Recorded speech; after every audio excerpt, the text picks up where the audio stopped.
Katha Pollitt, writer, is best known for her incisive analysis of politics, popular culture, and gender.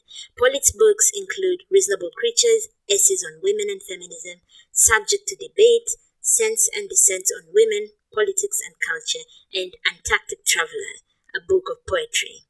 She has written for The Nation since 1980. In her interview, Pollitt reviews the advances feminism has made thus far and debunks anti-feminist writers exploring options for contemporary women and men negotiating both career and family. Question. You're a strong advocate of equal women's rights across the globe, saying that certain human rights are fundamentally morally right and claiming that they are the root of many social and economic problems. However, many people are reluctant to presumptuously impose their own values on other cultures. What do you see as the right balance between respecting another culture's values and ensuring women's human rights? Katha Pollitt. That is a tough question that can be answered on many levels. In the real, practical world, walking into another culture with all your fine ideas probably won't get you very far, any more than it would get an Islamic fundamentalist very far if he showed up in this class and tried to persuade you to live according to those precepts. Culture is not a single thing. Think of our own culture. It has aspects that are retrograde, violent, and callous, and aspects that are humanistic, humane, and generous. Which is the real America? They are both the real America. I would think that every culture has in it the potential for both oppression and liberation. There are many different possibilities within each culture, but a Western person, an American person walking into a foreign culture and telling people how they should live is probably not going to be a very successful project. You have to devote yourself for a long time to living in places and understanding how they work and trying to see what people there need. Maybe for them, the veil is not the big issue. Maybe the big issue for them is education, which is what, in fact, almost any Afghan woman would tell you. They would say, forget the veil. That is not the problem. The problem is we do not know how to read. We do not have enough to eat. We do not have any doctors. We cannot live lives that fulfill any of our possibilities. Question. Do you think that a magazine like Glamour or 17 can in fact have positive political empowering messages, or does the overall context wipe them out? Katha Pollitt. I think you said it yourself.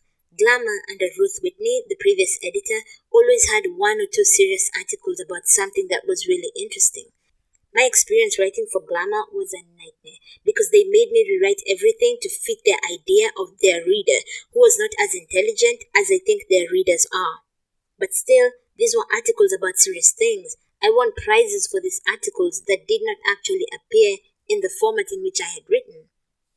The magazines for grown-up women are the same. Vogue, Elle, Marie Claire. They have the occasional piece of real content, and the official message is be all that you can be, except it's be all that you can be, have a facelift. Maybe I'm being too puritanical. I like clothes, I wear makeup, I even like to cook, a recipe or two, but the relentless focus on appearance is depressing. The notion of beauty is unbelievably narrow and destructive. You know how it is that the official message is one thing, but the real message is something else? I will give you an example. Let's take eating disorders. I had a graduate student who was very beautiful, slender, and charming. At a certain point, she started talking about the eating disorders that she used to have. This woman had a figure like she had just walked out of the pages of 17 magazine, but in her past, she had had this problem. So what does she do now? She works for the Bulimia Foundation. She goes around to high schools and talks to the girls about the terrors and horrors of eating disorders. But actually, she's a walking advertisement for eating disorders. All a teenage girl would think looking at her is, oh wow, if I make myself throw up enough, maybe I can look like that. They wouldn't have some 200-pound woman go around to school saying, all right, so I am overweight, but the important thing is that I'm not bulimic anymore. Instead, they have a really cute girl so that the official message and the actual message being given are in contradiction to each other. I think women's magazines are like that. Question. Are there any instances in which you think the feminist movement has gone too far for its cause? How can feminists go about spreading their message without alienating many who might share their views but disagree with their methods? For example, Those who might want gender equality but associate feminists with bra-burning extremists. Katha Pollitt. Assuming there is still something called the feminist movement, which is also a little problematic, I would say it is too tame. It is always trying to say, yes, having an abortion is such a terrible, terrible thing, but it should be your choice. When was the last time you had someone identified with the pro-choice movement? Someone from the NARA, someone from the feminist majority, someone from the National Organization of Women now say, sometimes having an abortion is a really good idea. Sometimes having an abortion can be a way that a woman really does solve a terrible problem. Sometimes it can be a mark of being an adult. If you look at the 15-year-old who has the baby and the 15-year-old who has the abortion, it is not so clear that the one who has the baby is the one who is doing the mature, responsible thing, as opposed to the one who is thinking a little bit about what kind of mother she can be and what kind of life she and the child are going to have. Pro-choice organizations tend not to talk this way. They emphasize the moral pain and agony of this decision in order to say this is a serious choice.